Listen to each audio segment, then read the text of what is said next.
got no gas in it.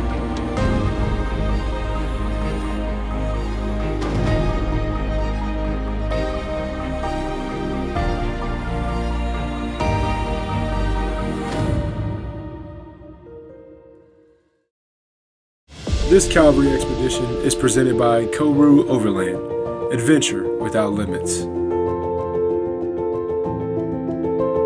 And in part by Red Arc Electronics, power that won't let you down. And by Hella Lights, discover new paths. After a restful night under the stars, the first rays of the morning sun broke over the horizon, revealing the stunning beauty of the pinyon juniper woodland that surrounded us.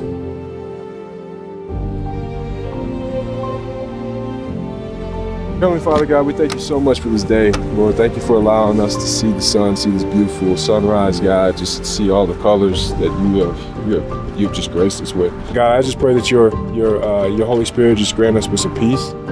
May we just enjoy the beauty of this morning. And God, may everything we do bring glory to you, but as we travel through this landscape, God, I just pray that you speak to us. Would you speak to each and every one of us? Lord, we love you, and it's in your name, Jesus, we pray. Amen. Amen. All right. Love y'all, guys. Let's do it. Until now, we had only experienced this landscape under the cover of night, but in the soft glow of dawn, it came alive. One of the highlights of being in these remote locations is the wildlife. Few things are more thrilling than an unexpected encounter with nature in its rawest form. Look at the base of the trees. By the dead tree? That dead tree in the middle of all the healthy ones? No, but you see that little patch. See that little patch of trees.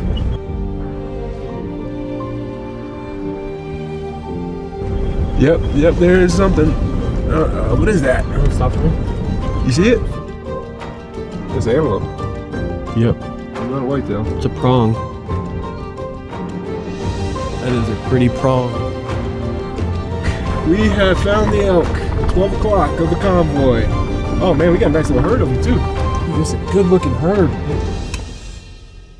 Whether it's the distant call of a bird or the sight of elk, wildlife adds a layer of excitement to the adventure. Bro, you gotta get that. Stand by, ready to go.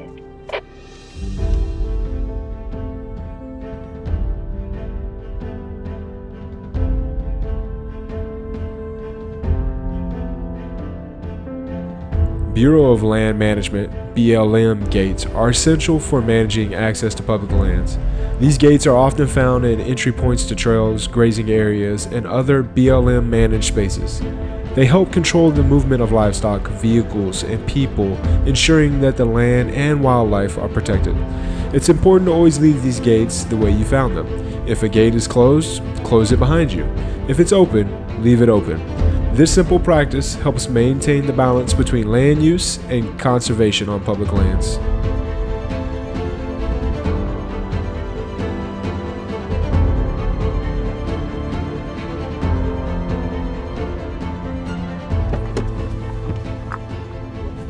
This is my favorite spot.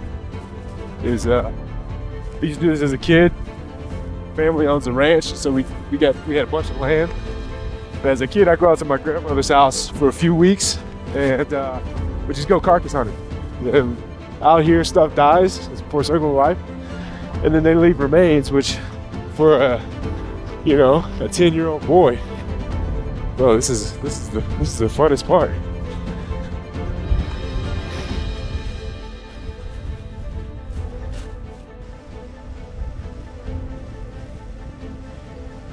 What'd you find? Nothing. I was gonna see if I could find a skull, but no such thing.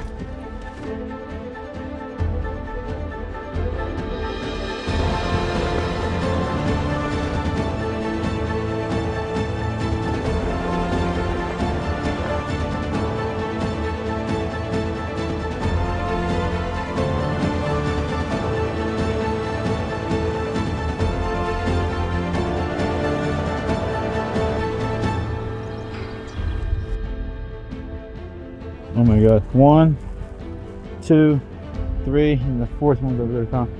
I'm not gonna wander too far off because yeah, I don't want to end up like them. Let's get back on the road, get back to the gas station. We got a 10-hour drive.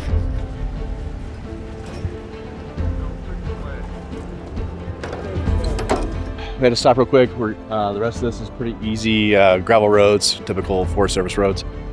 So we're airing back up the tires. Then we're on our way to get some fuel. I only could go about another 40 miles and our range is about 60 to get to the next fuel stop. So we're adding 5 gallons of fuel into the Gladiator right now. But that's where we're at. So we're gonna swap out the hoses and now get the trailer aired up and ready to go.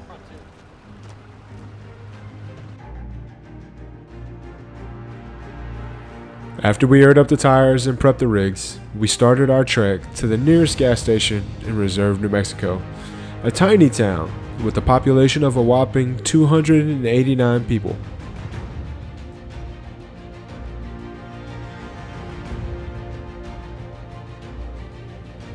The vastness of the landscape was awe-inspiring, with the rolling hills that seemed to go on forever.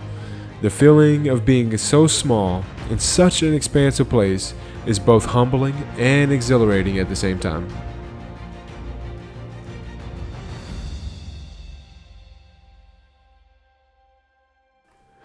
An interesting fact about Reserve, New Mexico is that it is the site of one of the most famous gunfights in the Old West. In 1896, El Fuego Baca, a deputy sheriff, faced off against a group of about 80 Texan cowboys in what became known as the Frisco Shootout. All right, guys, so we made it back from the middle of nowhere. We found this really small town. I mean, this is literally the whole town right here. Got horses. Made it out. We got about 10-11 hour drive. It's a Sunday and it's a gas station in Texas. Every gas station is open 24/7. There's nobody working there, so it's only the gas pumps that work. So thankfully this station across the street is open, so we can get some snacks, some caffeine.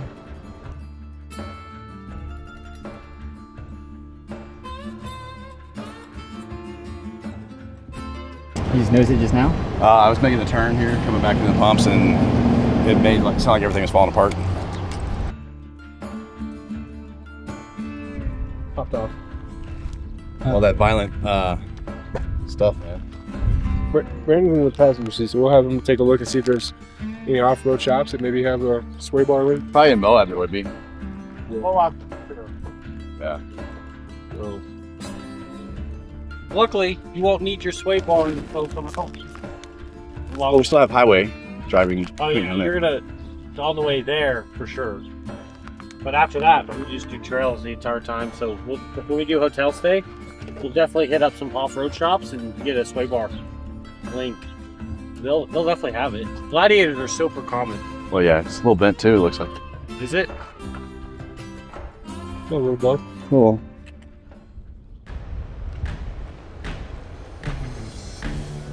After removing Horizon's sway bar link, we set out to tackle the 400 plus miles between us and Moab.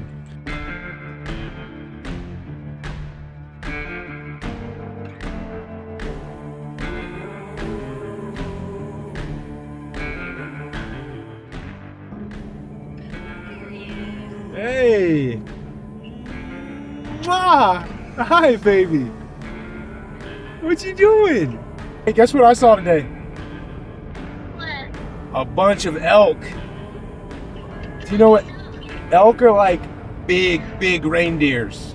Dad, What's up, baby? why don't you come home at front on this Friday? Yeah, it'll be this Friday. It'll be this Friday, so we got a few more days. We've got 5 more sleeps.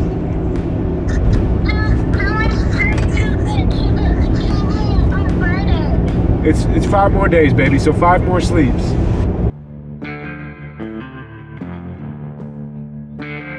With about 7 hours of highway driving ahead, Brandon worked on sourcing a replacement sway bar link for Horizon.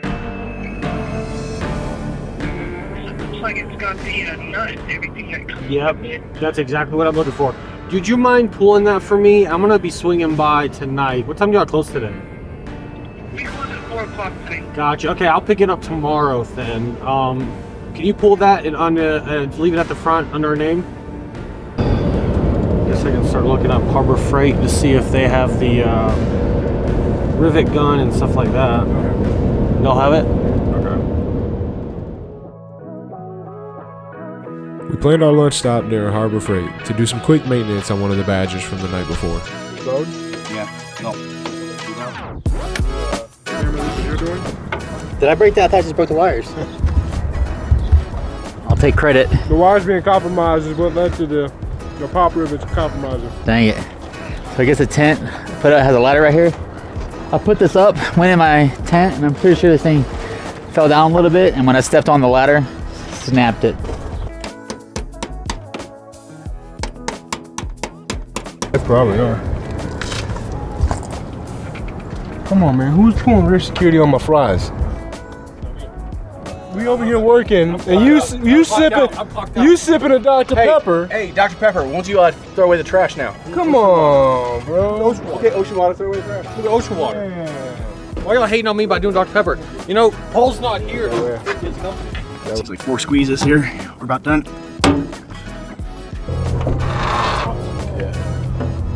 We're good on both sides? We're good. Yeah, let's not cut too much out of it. Yeah, we'll cut. I'll cut back to this blade or this Give it up to the screw line. up here. Yeah. Dang it. Hercules.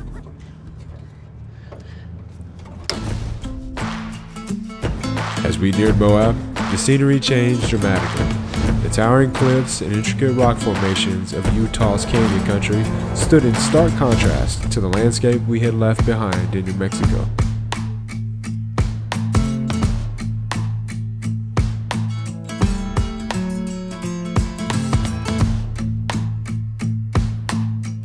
We are currently in Moab, Utah. So this is the promised land for overlanders, if you will.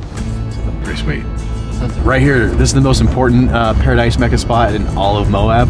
It's Canyonland Pizza Company right here. Best pizza you're ever going to have. They're closed right now because it's Sunday, but I think we're gonna go there tomorrow for lunch. Tomorrow or Tuesday. It's epic. My favorite pizza anywhere in the United States. That's the place to get it. There's so much like to explore in general, like if you're into trails and all those things, but if you're not like a rock crawler or you're not somebody who likes the trails, there's tons of national parks around. Like so Arches National Park is nearby. You can hike tons of trails there. Of course, you got the arches that Utah is famous for that you can check out. There's other national forests and stuff all around us that just have really great views. So you don't have to do anything technical or crazy and still have a great time in Utah. Plus, the town of Utah has like the small like Colorado ski town vibe to it, even though we're in the middle of like the desert essentially. So it's pretty sweet. Unfortunately, nightfall caught up with us, continuing our pattern of arriving after dark. It's a challenge that every overlander faces at some point, but it also presents an opportunity to hone the skill of night driving. Yeah, I smell it too, but I think everyone enjoyed the lava box. I think we can do it again.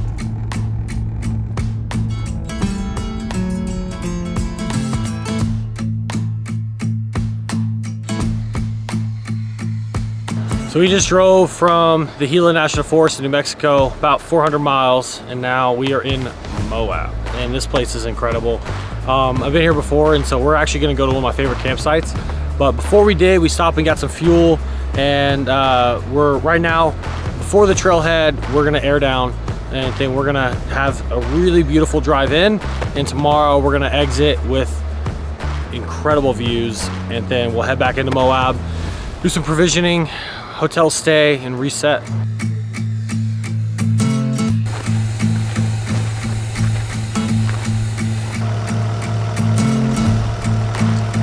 For some reason this tire is not wanting to air down. Like I've been pulling the stem out and it's just not.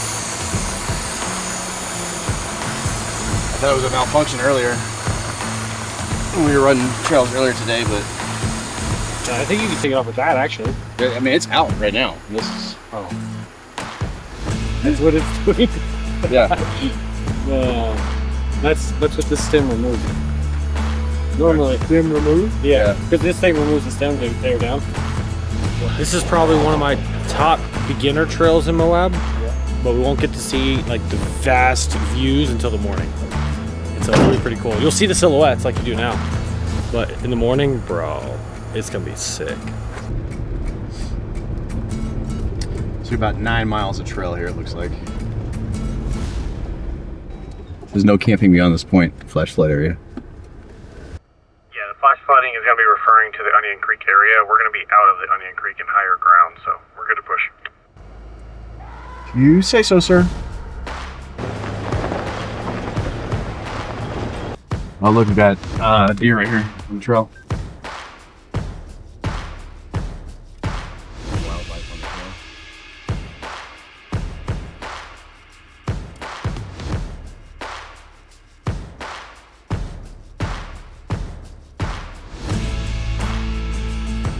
I think the deer wants the Darwin Award. Driving at night is an entirely different animal.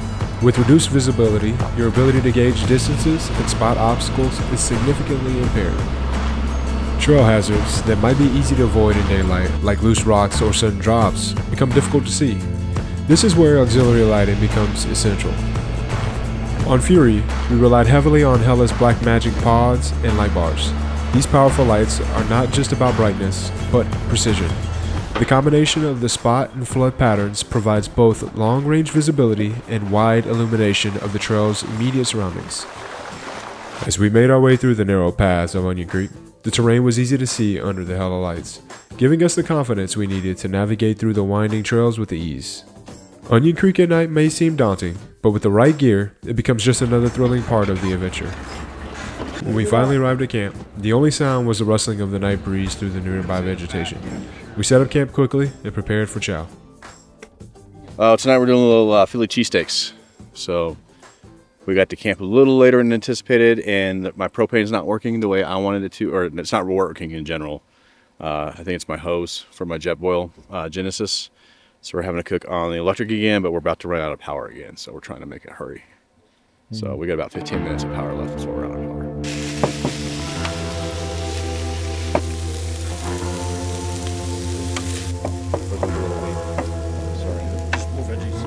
Well, that's for the second batch. Oh. Like that lava box. It's fire right now. It's really good. It's really good. Despite the fatigue, the night ended on a high note as the team gathered around, swapping stories and sharing laughs under the stars. There's something about being in these remote places. No cell service, no distractions, just the camaraderie of the trail and the connection to the rugged world around us.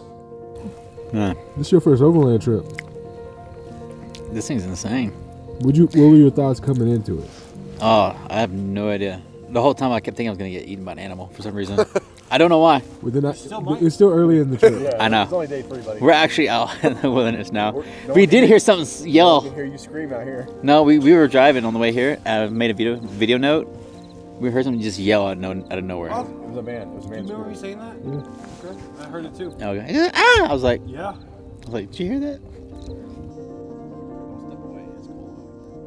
It's an outdoor stage as well. Like, why do you do what you do?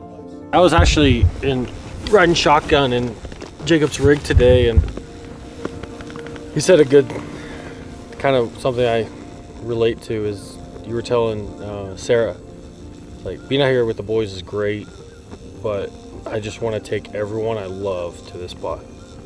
Yeah. And I'm like, that's exactly how I feel. That's why since I've been to Baja, I want to take y'all to Baja. You know, because y'all need to see it. It's freaking incredible. I mean, yeah, when we crest hills and you're like, bro, what the heck is it? It's like that's my favorite thing. And getting to see guests do that, you know. People say they've never been out or overlanding before or camping before. They come on our trips. And we got bomb meals, great media, cocktail bar, whole campsites, trails, and they get to use their rig for the first time in camp. I mean, yeah, that's special, man. It's really sometimes life-changing. People get really addicted to this, you know, this lifestyle and what we do. If they get set on the right path and get shown why it's so special to us, that they're pretty much going to get hooked. So.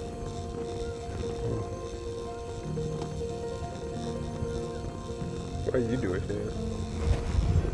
For the likes on Instagram. No. For the shouties at home. For my wife, so she'd be like, I love hearing my husband.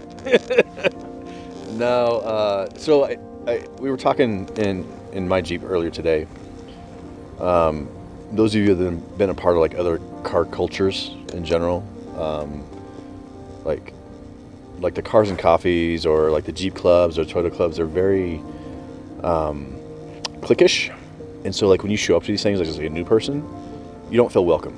Like you feel like you're an outsider coming in for the first time and you're like, I don't belong here because nobody has said hi to me, or you're trying to talk to people and you're having a conversation, all of a sudden they close the circle and so like they turn your back on you, you know?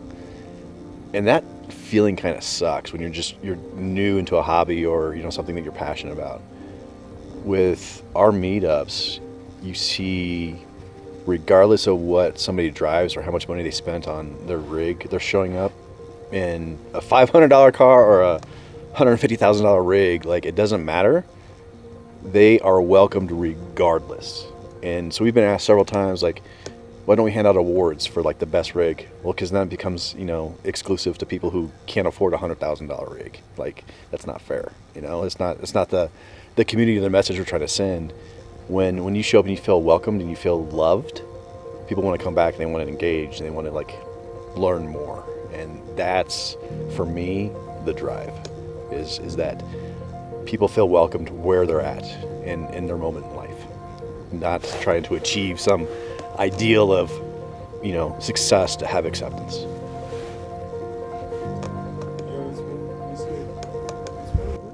I hear you talk about wanting to take people to, you know, to the people that you love to experience something so incredible. And then I hear you talk about people wanting to feel welcome and be kind of brought into the fold and loved on. And it really kind of goes back to like the whole kingdom concept of community, man. That's what we are. Like, you boil it all down, and we're not a church. We're not necessarily going out and hitting people over the head with Bibles or anything, but like, I will straight up DDT somebody off the top ropes. Pretty sure you've hit me with the Bible before. You probably have deserved to be hit with the Bible a handful of times. But like, man, I just want people to know Jesus. Like that to me is the most life-changing. There would be no Calvary for me had Christ not impacted me in the way that he did. Like, bar none, I wouldn't even be the same person. Before I encountered Christ in the real way, bro, like, you guys would not want to hang out with me. Because I was that pretentious guy. Don't talk to me. We are not on the same level. Don't talk to me. You're weird. Not hanging out with you.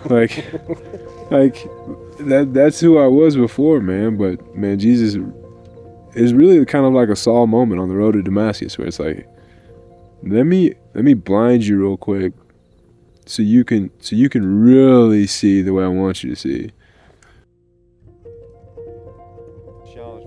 The rest of the night was filled with laughter and moments of reflection on the journey so far. Each of us soaked in the highs and challenges we had experienced. There was an unmistakable sense of camaraderie, mixed with an eager anticipation of what still lay ahead. As the campfire crackled and the stars shone bright above, we couldn't help but feel both grateful for the adventure and excited for the untold stories waiting just days ahead.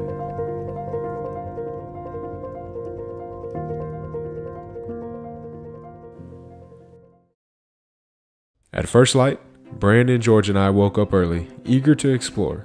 We packed up quickly and set off on foot toward the bluff that towered over our campsite.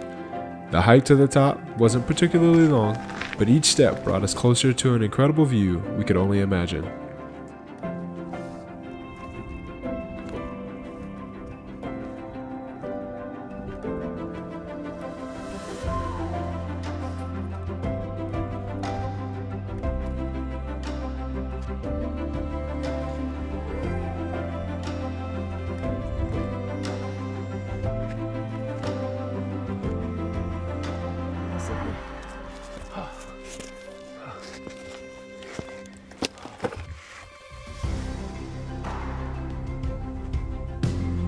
As we reached the top, the scenery opened up before us, and we were immediately struck by the beauty of the land.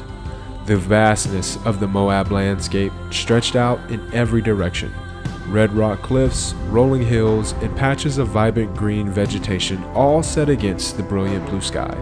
Looking out over the stunning terrain, we each took a moment to absorb the view in our own way. For me, it was a time of reflection. The quiet majesty of the place prompted me to pause, pray, and journal. For a good while, none of us spoke. We simply stood in awe of the scene before us, breathing in the crisp morning air and listening to the wind as it swept across the ridge. The silence was a profound reminder of why we seek out these wild and remote places. We spent some time in quiet contemplation before making our way back down to camp, each of us touched by the beauty and peace of the morning. With the rigs packed, we set off once again, retracing our steps through Onion Creek, this time in daylight.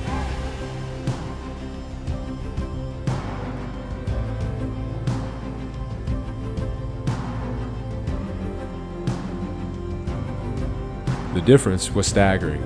What had been a shadowy, mysterious trail the night before now revealed its full beauty.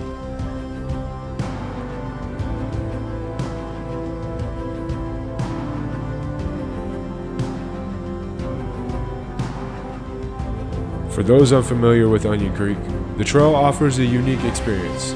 With over 20 water crossings, each one a little different. You never quite know what to expect. Some are shallow, while some others are deep enough to give your rig a proper bath. Creek crossings of any size are always a highlight of any overland trip.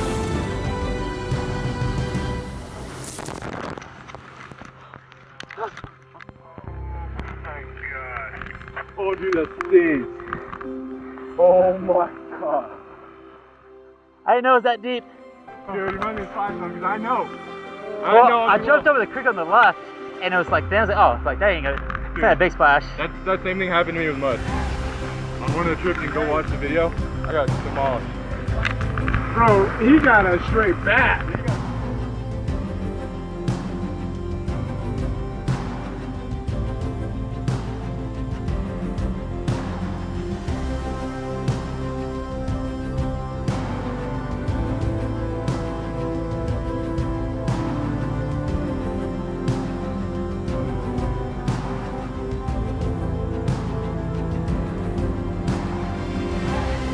The narrow canyon walls towered above us, and the creek crossing sparkled in the morning light. It was the perfect blend of adventure and scenery.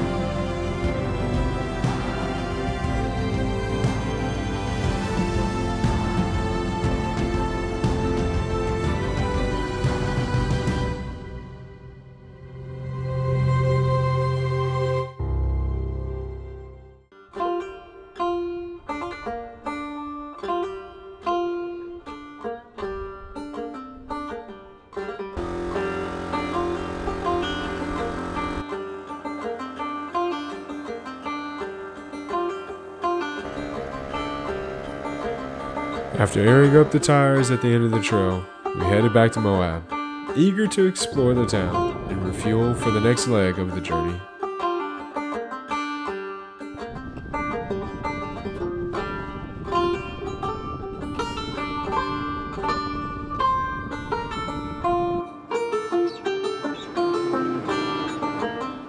Canyonland Pizza is a place that Shannon has been raving about for weeks, and I am glad to say it did not disappoint. Is this that pizza you're talking about? Yeah, man. So we made it to Canyon Pizza. We ordered it. I couldn't wait. I actually dived in and ate a lot of it, but I have 3 pieces left, or 3 slices left.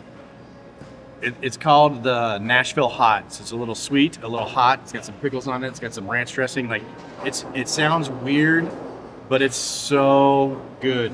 I even had to like take a picture of it, send it to my son because it's my son's favorite pizza. And he said, "Why do you do me that way, Dad?" Like, he's upset that I'm not bringing him any, or he's not here with us to eat it. It's that good. I just wish you guys could experience it. If you guys are in Moab, you've got to come here to Canyon Pizza. Get the Nashville Hot. It's my favorite. And if you don't like it, sorry. You're just missing out. Full of carbs. Kind of starting to get that, carb coma going on. And now our hotel's right across the street that we can just check into, or the option is to go on this hike that we've been looking forward to doing. So the question has been posed, hotel or hike. And nobody wants to make the call. So that's where we're at. We're at an impasse where I think people are okay with either decision, but nobody wants to make the decision. So flip a coin. Let's find out. You can probably guess which side I'm leaning on just by the look of my face. With the decision to nix the hike, it gave me some time to inspect Fury and troubleshoot some of the engine codes it had thrown the night before. I got a few faults. A few. It's a page full, man. Powertrain control module failed. ABS failed. Body control module failed. All this happened. So I saw the check engine light as we were pulling into camp last night. And so instead of worrying about it, I just wanted to hop in here and just make sure that it wasn't giving me anything from a symptom perspective, so I knew we should be okay. But that one is always failed. And power steering control module failed. Let's just see what the heck they are. You don't drive with your spit bar, right? We both have our fun. I want to be like Brandon. Just kidding, I don't want to be like Brandon. But I'm just gonna wait till I get home. I'll just get one when I get home. The town of Moab is a mecca for overlanders, off-roaders, and outdoor enthusiasts. Every other passing vehicle is outfitted for adventure. With a place this exciting, there's always someone new to meet. It might be able to make poisons better. Yeah, I mean, it's pretty capable. Yeah. We spent some time with our new friends, Peach and Jackie, walking around rigs and swapping stories of trails conquered and experiences shared. It's hard not to get caught up in the excitement of being surrounded by so many people with the shared passion of off-roading and exploration. No, man. This is you, Peach. Peach? Like the fruit. Yeah, Jackie. Jackie, nice to meet you. Good looking out adventure. Yeah, Jackie. Jackie, Jacob, nice to meet you. That night, we had our one hotel stay for the trip. A much appreciated opportunity to shower, wash clothes, and resupply before hitting the trail again.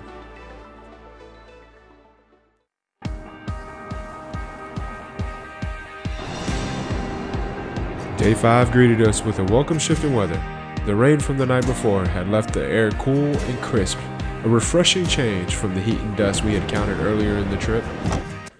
The chilly morning did little to dampen our spirits. In fact, it seemed to invigorate us. We were eager to dive deeper into Utah's untamed landscapes, knowing that every turn would lead to more of the vast and varied beauty that had defined our journey so far.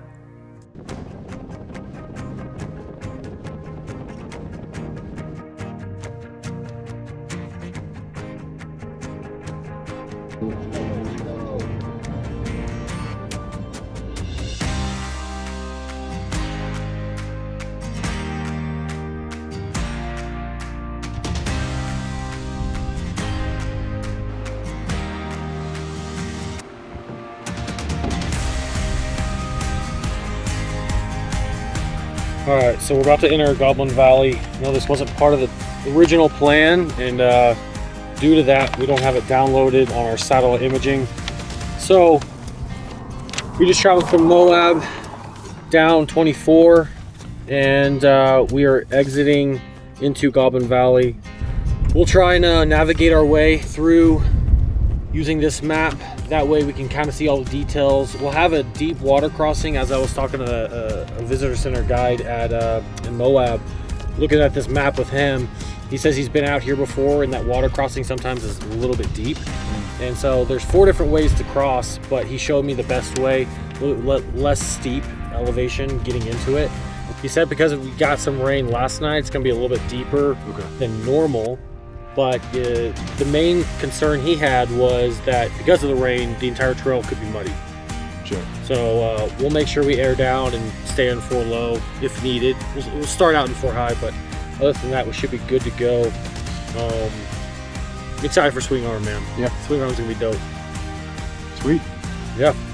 All right, let's get after it. There's no telling what the day would bring, but whatever lay ahead, we were ready. Excited to see where the trail will lead us next.